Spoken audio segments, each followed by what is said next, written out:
Sabrina, briefly, your inspirational message.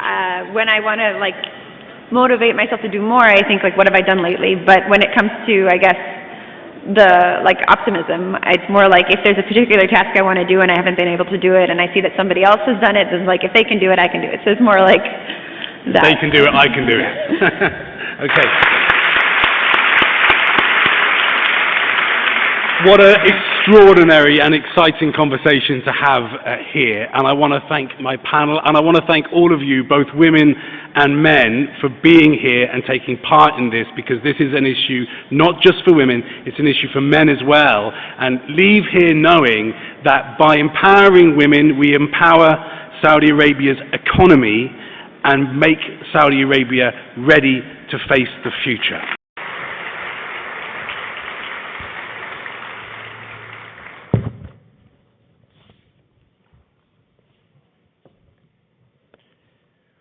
Well, good evening. It's great to be here, and thanks for that kind introduction. I want to thank Crown Prince Mohammed bin Salman and His Excellency Badr al-Sakr of the MiSK Foundation for the invitation to be here today. I'm really excited about what the MiSK Foundation is doing and really empowering young people.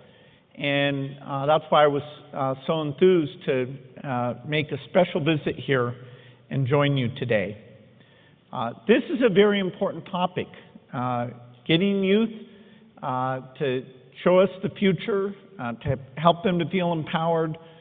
That's critical. Over half of the world's population is under 30. Let's begin with Dima Al-Yahya. And what I want to talk about first, Dima, is how technology is changing women's experience and liberating women here and around the world. How do you see that? Well, thank you, Keir, for that. Technology, at the end of the day, is an enabler. We are in now a time where disrupting the business modules is the way to realize the economical and social impact. And technology is only a mean and tool to do that. Terrific.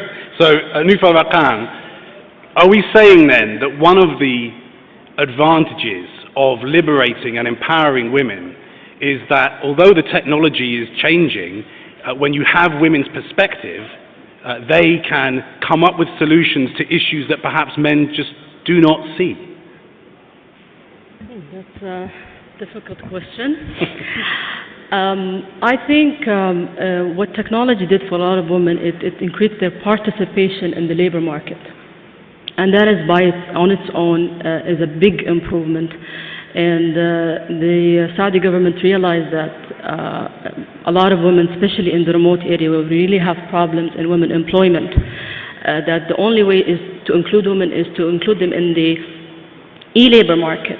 And they've already, I think maybe even if you ask Dima, they're already working on different initiatives to include them in the labor market through e-platforms, working mothers from home, doing part-time jobs to increase their participation in the labor market. Sabrina Pasterski, talk for us, if you can, about how technology looks in the future and how women will benefit, frankly, how all people will benefit from the technological changes, the fourth industrial revolution that we're seeing that is moving so fast. Well, for me personally, because I'm in academia, I get really excited when I see a lot of lecture videos just posted on YouTube, so you can basically attend all of these different classes that are offered around the world, and also lectures without having to necessarily be enrolled in that program or just be at home and have access to this material, so that if you have the time and you're going to spend it studying, which is what I do as a grad student, everything's right there. And that's really changed rapidly. I don't know, the way that you can have just so much more material online. I definitely didn't have when I was little. So it kind of changes the game, I think, for more people in the future. I'm excited about that. Yeah. Can you see, give us the vision of the future in technology. How is it changing people's lives? How is it changing our societies? I mean, I'm the type where my experiences is like I have a flip phone still, so I don't really know exactly where things are going to go as far as personal tech, because I think that that's probably the most likely to change rapidly in the short term. But as far as like what I've experienced, it's mostly just like this access to content, what you can learn, what you can study, just in physics. But who knows? Access to content and access to each other. That too, yes. As far as it's difficult to just passively like learn on your own, but kind of a first step is to have basically the material available to you, regardless of being at a great university or what. Yeah. Okay. Sandy Singh, you are working in Myanmar and connecting people there.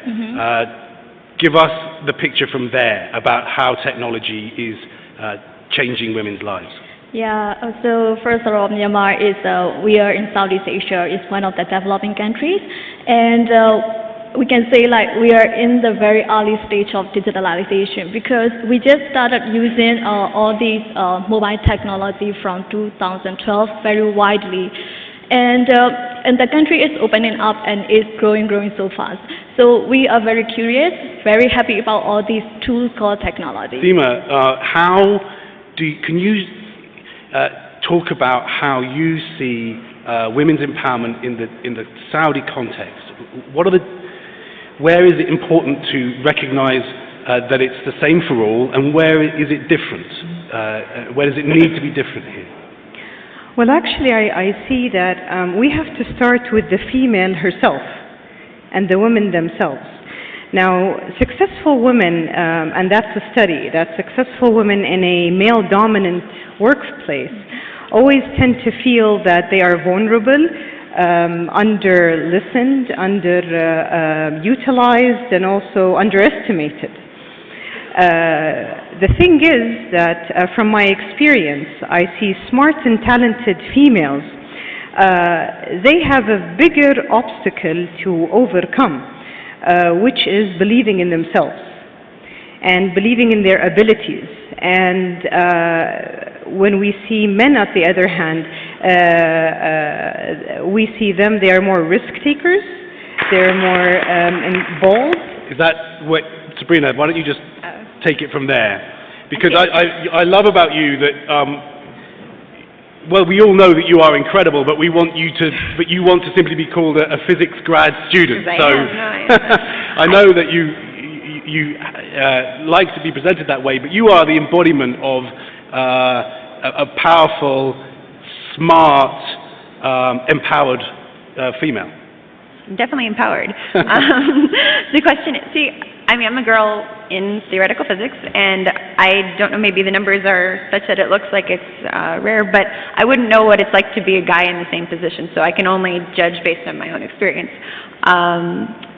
If anything, it's always, to me, it always just scares me a little bit when we try to say that, oh, women think this way, men think this way. Like, how much of that can we actually assess? We don't really know what anybody else thinks. We know what we feel if we have doubts about ourselves, and perhaps there's a little bit more, some people seem way more confident than they deserve to be, and maybe that's a good thing, but maybe, I believe more, to be critical of yourself is fine, but to be hopeful about what you can do when you put the effort in is kind of what I see as something that guides me. But I tend to go against like saying that women think differently or are more like afraid of applying for. I mean, even if there's a difference when it's statistics, I guess. But I mean, personally as a woman, I feel no like disadvantage, just like everybody else. Yeah. Is it in working in physics? Is there still a challenge in terms of that? Is that still a male-dominated arena, or is it not so much anymore? I think the challenges are much more beyond what anybody else is doing. Perhaps when you get to the level of, it's not just going to be you just isolated and learning what you need to learn. You also need to like interact with people. So depending on who you interact with, perhaps some people have had experiences where it might be easier if you're just one of the gang and they're not worried about their girlfriend being upset that they're going to dinner with you to talk about physics. Like that's the level at which maybe it's not as good to be in a minority. But otherwise, it all comes down to just like what you end up putting in paper, and it's not so much like your gender that comes in the way, especially when it's just studying. I feel. Yeah. No, it's really interesting to hear you talk, and I guess I think it's really important too for us to say plainly that it's not the case that women's empowerment in America and Europe is perfect, or that is all done, if you like. And I think the recent sex scandals in America and Europe are an illustration of the fact that there are still huge challenges for women in what they call the West, if you like.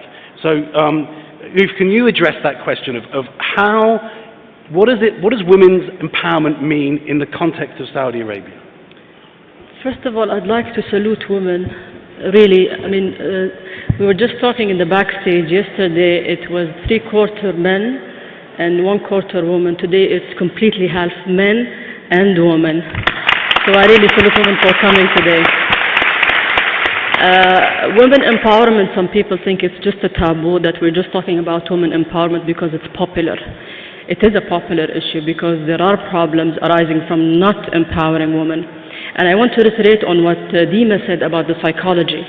Dr. Carol Dweck, she's a psychologist at Stanford University. She is specialized on mindset psychology.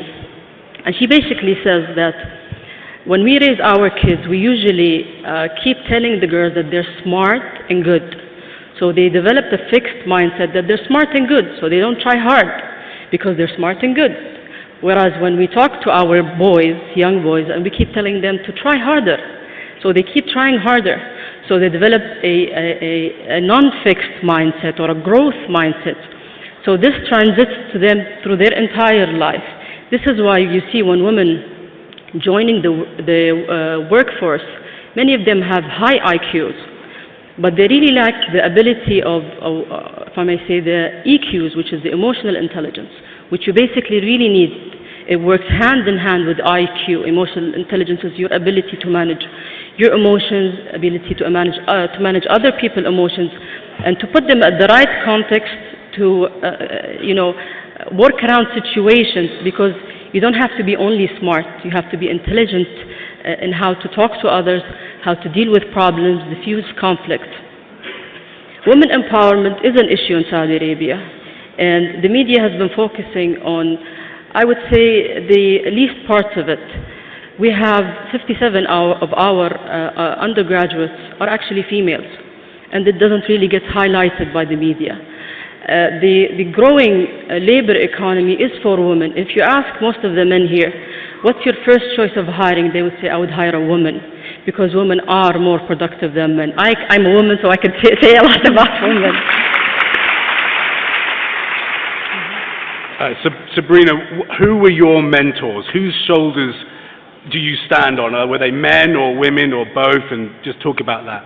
I think a lot of men, when it comes to, like, my advisor is a male. We have a lot of female graduate students. I have a good mix, but it technically, if in the field you're in, it happens to right now be that there are more guys than girls, then, like, there's probably going to be a lot of male mentors. And what did they do? What did they do that was really important that got you to where you are now?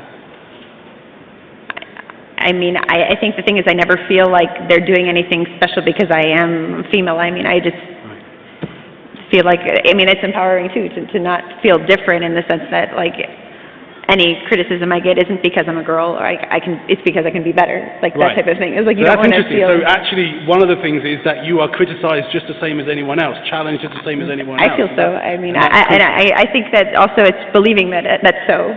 There's a part where whether or not it's accurate, I think it's good to be a little bit more on the naive side and think that, like if someone's judging you, then you can be better, because it's easy enough to be better rather than to just use any excuses that you can have, because there are a lot of times where maybe it actually is that.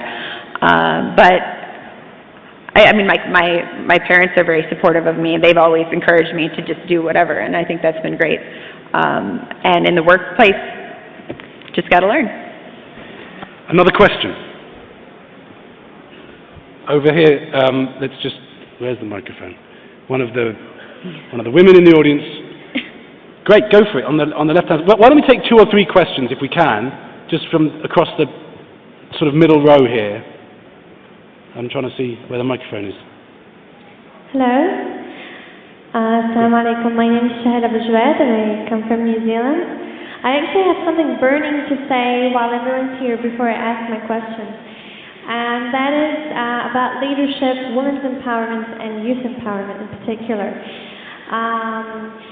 So while yesterday we were talking about youth empowerment, empowering youth, supporting youth, I asked a leader here about something, and he said to me, I told him, would you like me to introduce myself first, and then we can talk about whether it's possible or not. And he said, well, everyone thinks they're special, and sorry, you're not my priority. So I just want to give a message to every single one of everyone in this room that transparency and being humble is the only way, in my opinion, to empower youth and women, which are the two sectors that we need to concentrate the most on. That's just something that I wanted to add. So my question to the panel is, I feel like everyone in general, whether it's a woman or a man, we certainly, especially for leaders, we have a message that we give ourselves sometimes when we're going through hardship or challenges, or even to give us motivation. So what is the message that you give yourself in times that you feel that you need that push? For example, when I face challenges, I just say, this time everything is written for me and I have a purpose and this is where I'm going. So what's your message that you give yourself to motivate yourself?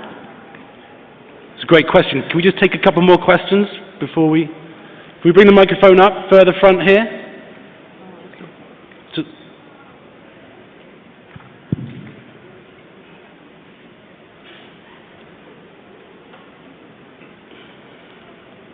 Hi, thank you for taking my question. My name is Fida Al-Hassan, and my question is, one of the biggest challenges that women face today is how to juggle between being a full-time employee and a dedicated mother.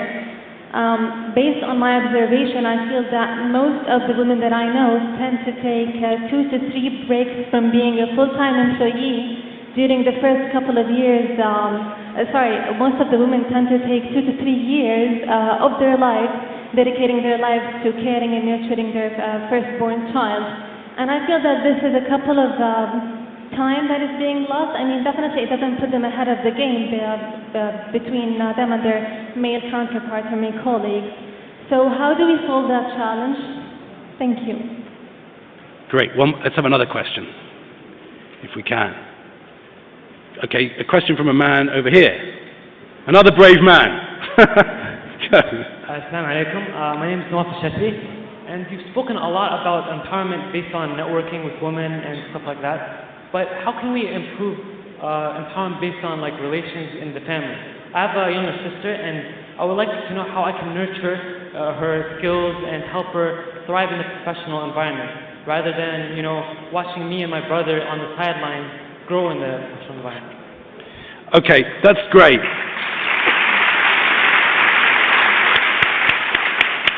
That's great. Let's just go. Let's do those. Let's take the last 2 questions first, if you like, and whoever wants to pick them up.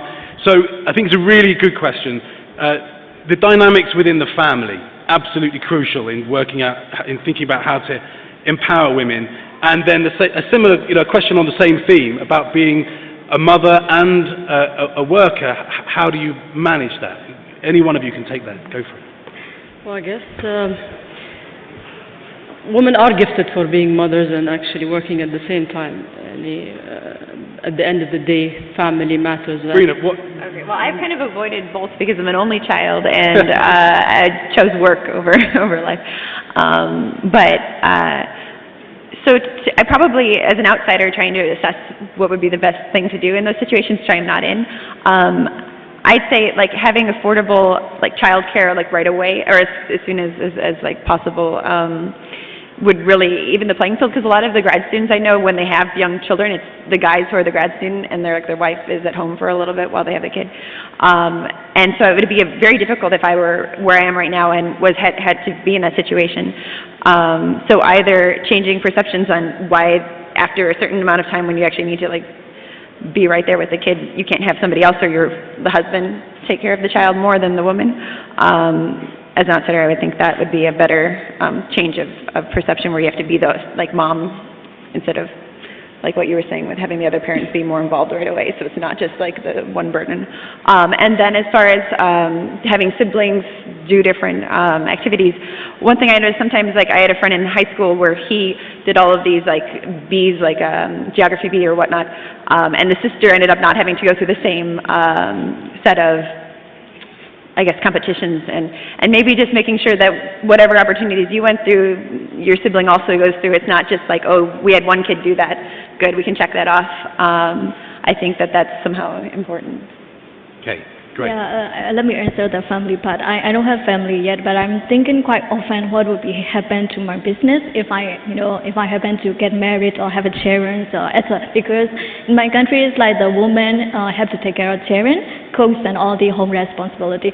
So I think that is also challenging for me, because having a company is having a kid too. So I think to solve this problem is like, we should have like a supportive partner, and also just you said, like, we don't have to change the perception of women have to take care of the family alone. So it should be like, assign tasks with a partner and, juggling with the business and the family. And let's just finish off with some inspiration, and that question that we had early on. What's the message that you give yourself when the challenges seem too much, when the countervailing forces just seem to be continually in your way? We'll start and we'll come back down through here. Okay, what's your inspirational message? Inspirational message as a woman? Okay, so because because my problem is like sometimes I'm really have my end determined by myself, and also because I'm really doing the very big things impacting my country, but sometimes I don't believe in myself. That happens a lot, because what did I feel? What if people judge me as a woman doing all these things? So my inspirational message, and also I am the eldest one in my family too, so when I started this business, like my mom didn't want to agree me, because you should do like 9 to 5 PO job, because the business is quite challenging, and also you are a girl.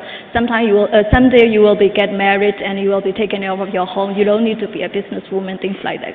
So that time I'm thinking like, because nobody believes in me. So first thing is I have to believe in myself. Forget about all these women and gender thing, and you are just a human.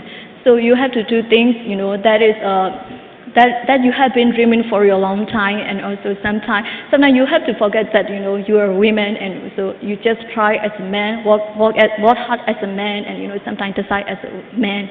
Sometimes you can be a man too. Noof. I always actually recite a verse of the Quran. إِنَّا خَلَقْنَا الْإِنسَانَ فِي كَبَدٍ. We have created mankind in struggle. So this is part of life. Dima. Well, what really inspires me every day and makes me moving, and I want you to leave this room with these 5 tips that I always tell myself, is that my dream is always valid. Sabrina, briefly, your inspirational message. When I want to motivate myself to do more, I think what have I done lately? But when it comes to, I guess, the optimism, it's more like if there's a particular task I want to do and I haven't been able to do it, and I see that somebody else has done it, then if they can do it, I can do it. So it's more like that. They can do it, I can do it. Okay. What an extraordinary and exciting conversation to have here, and I want to thank my panel, and I want to thank all of you, both women and men, for being here and taking part in this, because this is an issue not just for women, it's an issue for men as well. And leave here knowing that by empowering women, we empower Saudi Arabia's economy and make Saudi Arabia ready to face the future.